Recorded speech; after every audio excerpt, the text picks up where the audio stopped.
Friends आज आम तैयारी करवा गुजराती आ मुंबई फेमस जलखियाटा हूँ खमन ढोकला जोटा कि घरे घरे तैयारी आ समस्तंकर अति प्रिय हूँ यही रेसिपी जोटा कि बनैवाटा एकदम सहज अच्छी आपण मैंने गोटे देखारे पूरा परफेक्ट बनई पारे आउ एते सहज रेसिपी देखिबा पूर्वरु वीडियो को गोटे लाइक आउ चैनल को सब्सक्राइब निहाती करके रखंतु आमर वीडियो जेबे भी अपलोड हबो सबुठारु प्रथमे आपण देखिया पई तो डेरी न करिकी आसंतु देखि नबा ए खमन ढोकला केमिति तैयारी करा जाए एते सॉफ्ट आउ एते नरम जे पार्टी रे देला मात्रे सांगे संग पूरा मिले जीव आ गोटे जगार केतेबेले 4-5टी खाई हे जीव जानी भी हबनी रसरे पूरा जुड़बुड़ होइकी रहिबो आ खाइबा पई तो अति स्वादिया लागिबो।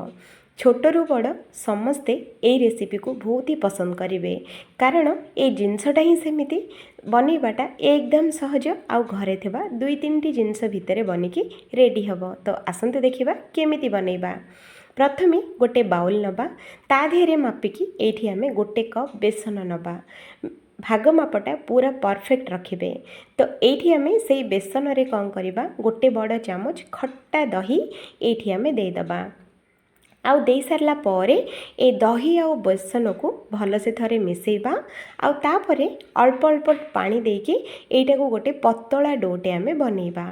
तो बेसनटा को केमिति भल से 2-3 मिनिट बढ़िया से फेंटिबा को पड़िबो।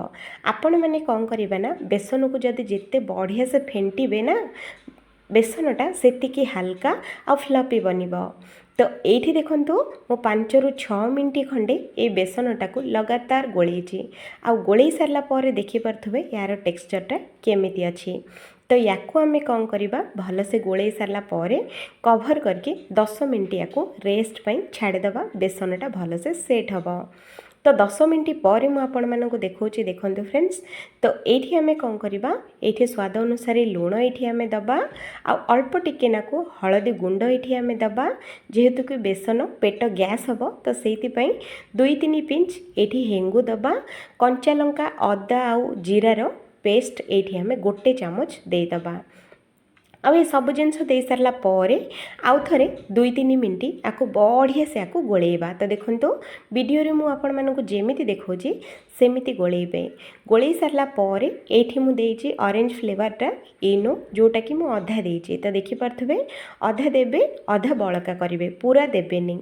तो ये अधा चामच इनो दे सारला परे गोटे चामच पानी एठी आमे दबा आउ इनो को भल से एक्टिवेट करिबा तापरे आउ थरे भल से एमिति मिसेई नबा। तो देखंतु फ्रेंड्स एमिति करके एठी बेसी समय बिल्कुल मिसेइबेनी गोटे सेकेंड नहीं तो 2 सेकेंड मिसेई देबे या पई पूरा रेडी। तो सेतिकी भीतर ही बैटरटा पूरा फ्लपी बनिबो आ बहुत ही हल्का हे जिवो। तो एठी देखंतु बैटर कंसिस्टेंसी एमिति रखिबे याठू बेसी पानिया करिवेनी किबा याठू बेसी मोटा भी रखिबेनी। तो एठी आमे जेमिति देखुचे सेम सेमिति ही बेसनटा को गोलेकी रेडी करिबा। तो एपटे आमर ढोकला सीझिया पई एठी मु गोटे इडली छांचा दिहरे बनौछि जोटा कि समस्तक घरे अवेलेबल थाए।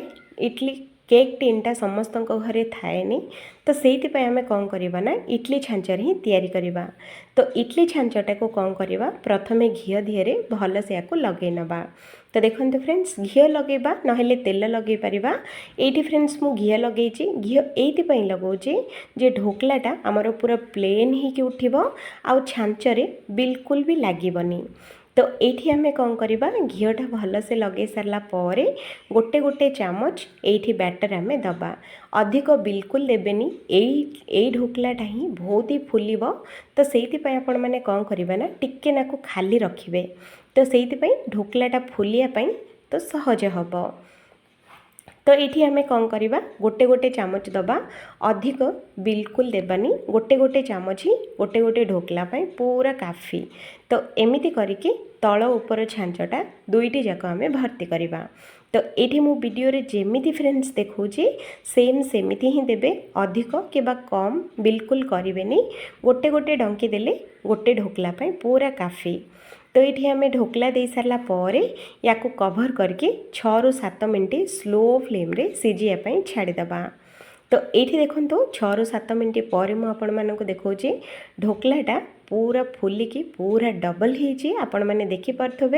तो ये ढोकलाटा सीझी कि नहीं आसतु चेक करवा। तो देखो छुरीटा पूरा क्लीन अच्छी माने ढोकलाटा बढ़िया से सीझी जाइए। तो ये ढोकला प्लेट को बाहर को आम बाहर करनवा। तो ये आसतु मुझे देखा मेन जिनस जोटा कि मुझे घी लगे थी। तो ये देखो प्लेट रे बिल्कुल भी चिपकुनी एकदम प्लेन आउ एकदम बढ़िया से उठी आसूची।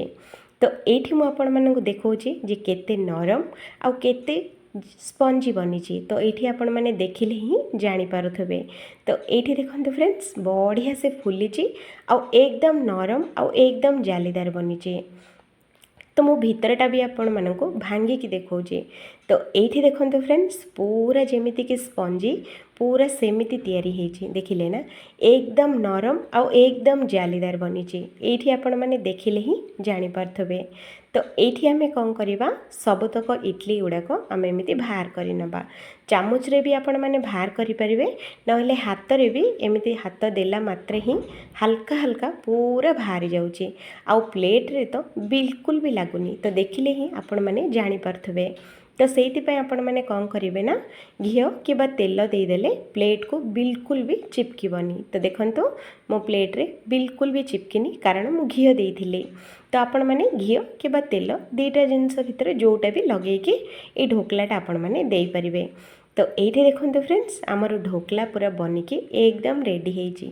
तो याकू आमे कौन करवा ना प्रथम गोटे पैन बसेबा पैन रे दबा 2 चामच तेल तेल गरम हो सारा पर जीरा और सोरिष गोटे चामच दबा फुटीगला पर ये आमे दबा ढेर सारा कंचा लंका सांगरे ढेर सारा ये आमे दबा भृसुंगा पत्र कंचा लंका और भृसुंगा पत्र को 2-3 मिनट भल से या भाजी नवा।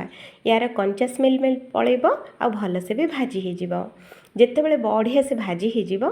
तो ये आम कौन करवा ना गोटे ग्लास पानी ये आम देदबा आउ ढेर सारा ये आम धनिया पत्रटा दबा आ सांगरे गोटे चामच चीनी ये आम दबा चटपटा टेस्ट बहुत भल आसीबो।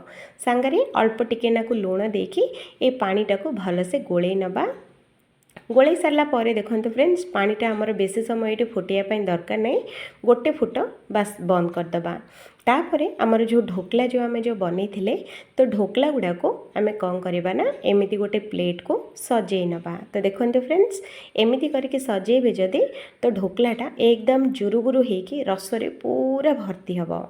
तो आम जो ढोकला पानी जो आम जो बन तो से ढोकला पानीटा ये आम देदबा आउ दे सारा पर या कौन करवा 10 मिनट छाड़ीदबा।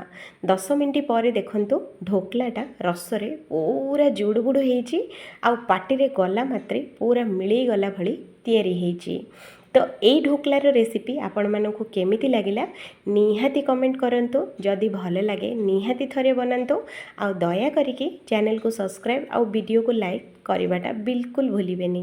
तो देखो फ्रेंड्स गुजरात मुंबई फेमस खमन ढोकला बनिकी एकदम रेडी। भल लगिले निहाती थरे ट्राए करंतु। Thank you.